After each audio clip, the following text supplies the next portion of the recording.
queridos irmãos, que sejam de paz os nossos pensamentos e os nossos sentimentos. Hoje vamos estudar a parábola dos dois filhos. Tomamos por base o livro Parábolas Evangélicas de Rodolfo Caligares.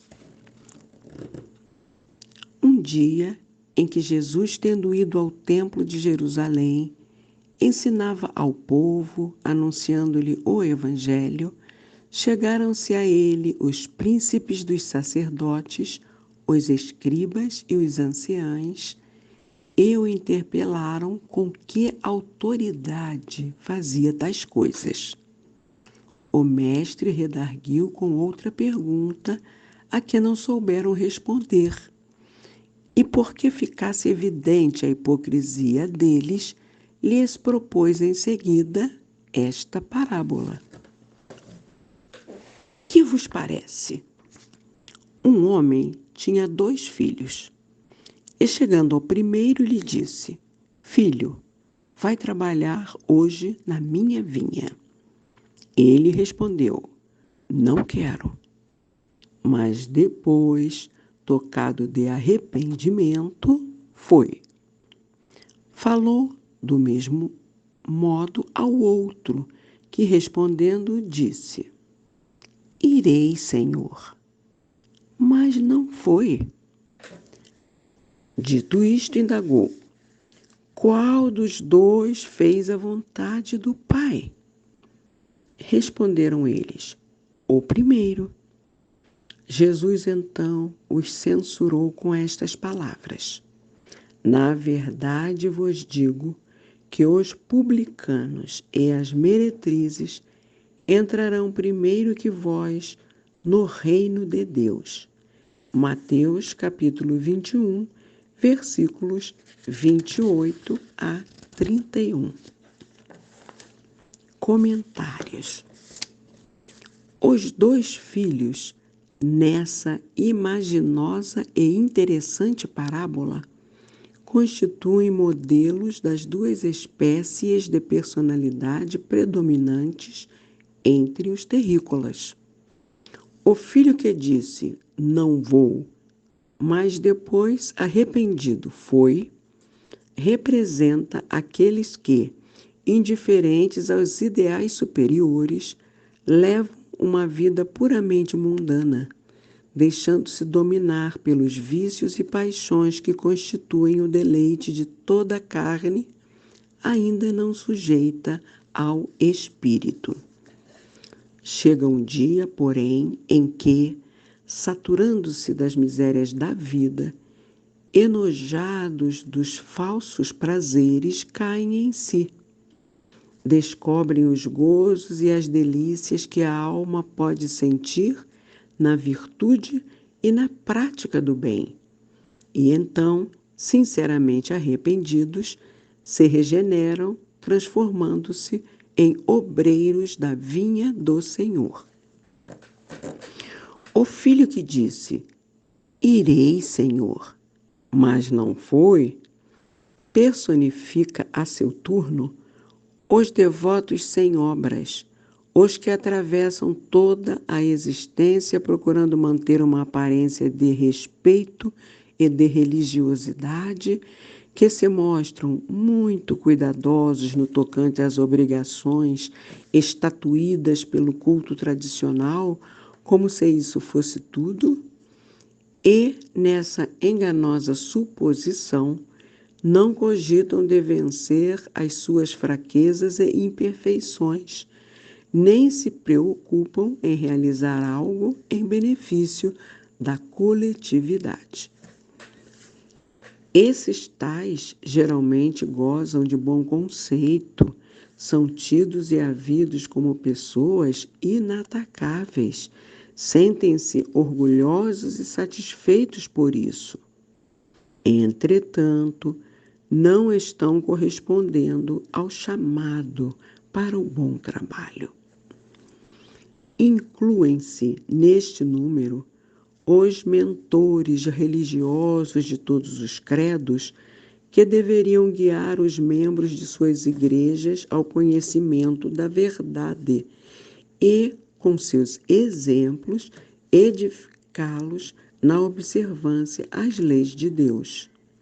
Mas que, ou por desídia, ou porque se achem absorvidos em questões de interesse material, não cumprem a elevada missão de que estão investidos.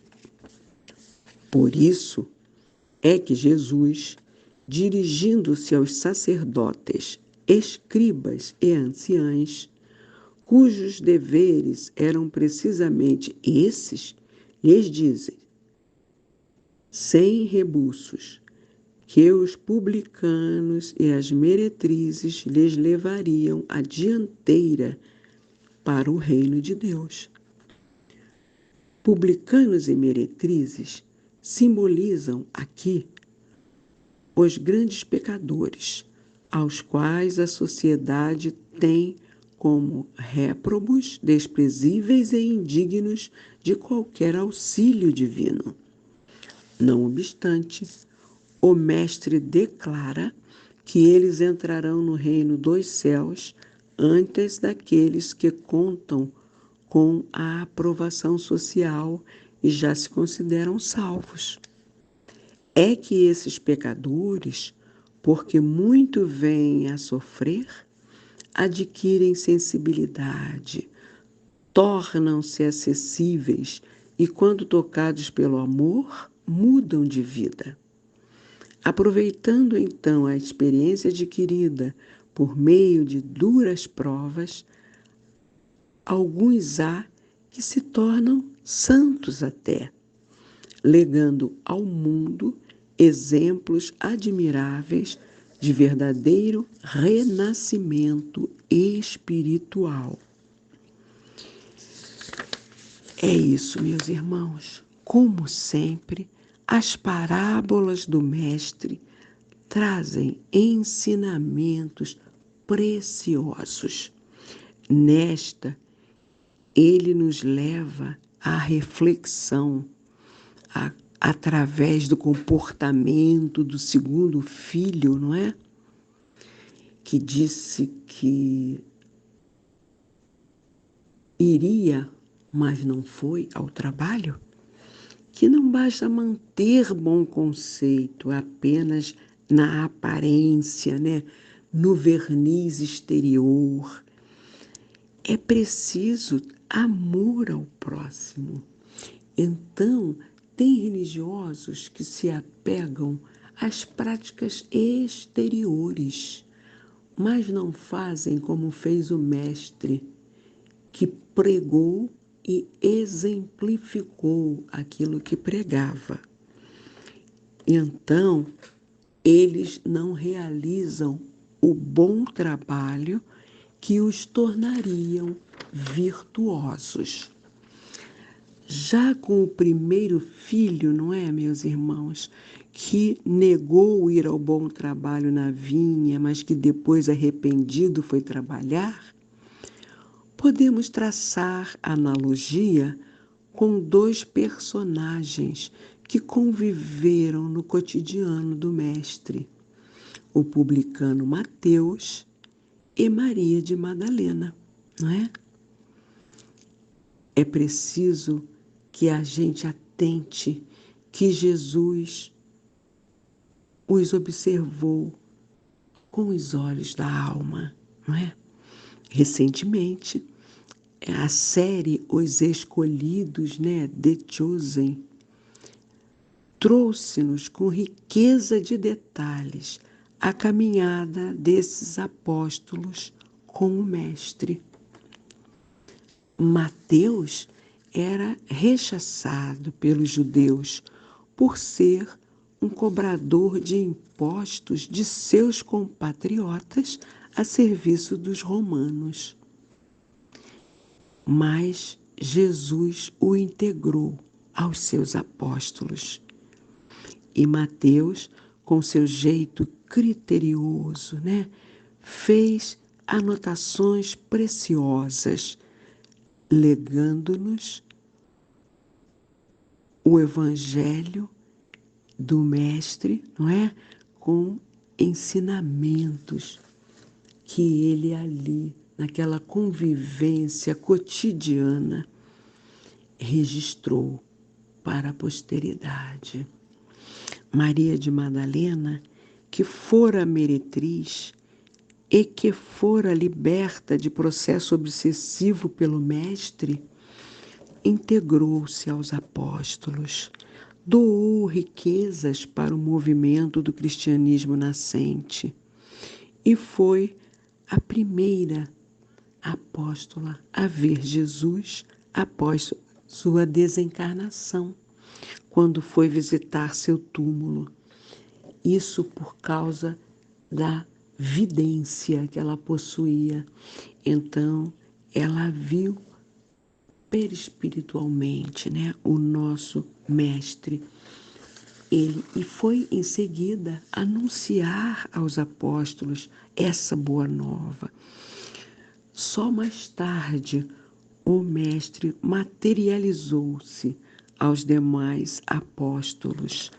Aí eles já podiam até tocá-lo, porque era um fenômeno de materialização, não é? Com o ectoplasma daqueles apóstolos que ali estavam. Bom, depois que o mestre desencarnou, uma vez que ela seria rechaçada por aquela sociedade em virtude de ter sido uma meretriz, ela foi para o Vale dos Leprosos para lá evangelizar. Acabou se contaminando e vindo a desencarnar, mas certamente com a sua alma virtuosa do bom trabalho que prestou na videira do Senhor. Agora, vou passar a palavra para o nosso irmão Alexandre. A palavra é sua, meu irmão. Obrigado, minha querida Norminha. Eu vou começar pelo fim. Jesus não disse que os anciões, os publicanos e os escribas e os anciões não seriam salvos. Ele falou primeiro, e não seriam os primeiros. E desde quando eu li essa parábola hoje, comecei a preparar um roteiro para falar para vocês aqui um pouco do que eu tenho de conhecimento. E veio na cabeça Alexandre o Grande. Todos sabem quem foi Alexandre o Grande, né? Um grande conquistador, mas que trouxe muitas misérias, né, a muitos povos, né? Comandou grandes exércitos e certamente era uma pessoa muito comprometida, né, com karma, né, com as coisas que ele fez para ganhar o grande poder que ele tinha.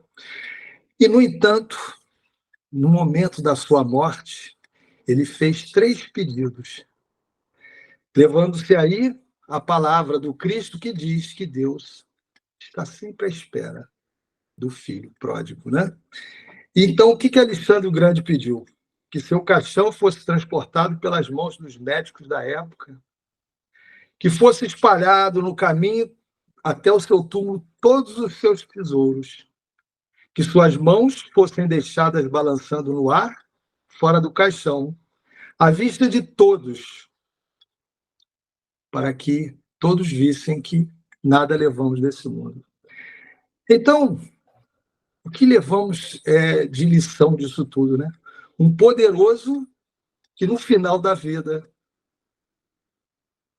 despertou para a vida espiritual. E assim foi com nosso querido Santo Agostinho, Francisco de Assis e tantos outros, né? Que no começo levaram uma vida, uma adolescência, né? A primeira idade adulta, buscando os prazeres da vida, e quando despertaram, se transformaram em grandes missionários do Cristo, e esses são aqueles que, ao primeiro momento, disseram que não iriam servir ao Senhor, mas serviram. E, ao contrário desses, temos os que dizem que vão, mas são aqueles que, no primeiro momento, se inebriam pela mensagem, pelas palavras do Cristo Jesus, mas que não querem abandonar os seus vícios, os seus pertences. E aí, infelizmente, para manter uma pose, para manter aquele ar de bom cristão, se tornam hipócritas, falsos profetas, lobos em pele de cordeiro, como tanto vemos hoje em dia, né, nessa nossa caminhada. Então, todas as parábolas do Cristo são maravilhosas, são lições maravilhosas, mas essa, minha irmã Norminha, é uma das minhas preferidas, porque estamos vivendo momentos em que precisamos pedir muito auxílio aos nossos corações, para que a gente também não seja ludibriado e não nos deixemos levar pelas visões do mundo, pelos momentos de tanta turbulência que estamos passando, e ao invés de servir ao Cristo, nós nos entregarmos às ilusões da terra. E está aberto a qualquer um irmão que queira também falar a respeito. Bom, primeiro, chama muita atenção, ou me chamou, porque em cada momento da vida que a gente lê um evangelho, ou lê uma parábola onde Jesus está querendo representar uma situação que ele quer deixar para a nossa análise de uma maneira mais simples, de uma maneira mais direta, de uma maneira mais prática, a gente vai ter uma visão daquele texto, né? De acordo com as lições que o mundo vai dando, que a gente vai aprendendo. E no iniciozinho do texto, até antes da parábola dos dois filhos, a gente vê e é citado que Jesus ensinava no templo as coisas do Evangelho. Jesus não ensinava no templo as coisas de Moisés, da lei mosaica, do Velho Testamento, das obrigações, das hierarquias, dos sacerdócios. E isso foi a razão do primeiro embate, do primeiro contato com aqueles que vieram interpelá-lo. Com que direito fazes isso? Como se fosse necessário ser alguém especial, ser alguém que fosse a quem fosse permitido conceder essa palavra, conceder essa orientação. E aí a gente vê um dos vários motivos em que houve embates, encontros, questionamentos dos fariseus para com o que era o ponto principal da missão de Jesus. E é, à medida que o tempo passasse, os corações dos homens deixassem essa dureza, como falava lá no profeta do Velho Testamento, que tinha sido a dureza dos nossos corações que não tinha permitido que a gente entendesse certas coisas. Então, quando Jesus veio, a gente já tinha o terreno desse coração já um pouco melhor, um pouco mais pronto para aquilo que ele vinha semear em nós. Então, a gente vê que Jesus vem nos trazer esse ensinamento, essa lei maior, amai uns aos outros como eu os amei. Ama a ti e ao próximo como a ti mesmo. Jesus veio ensinar a verdadeira religião. Verdadeira religião que é a religião do amor. E nós estamos caminhando para isso, porque a gente observa no mundo que cada vez mais as pessoas têm menos, vamos dizer, afeição ou menos secto. Algumas ainda têm, né?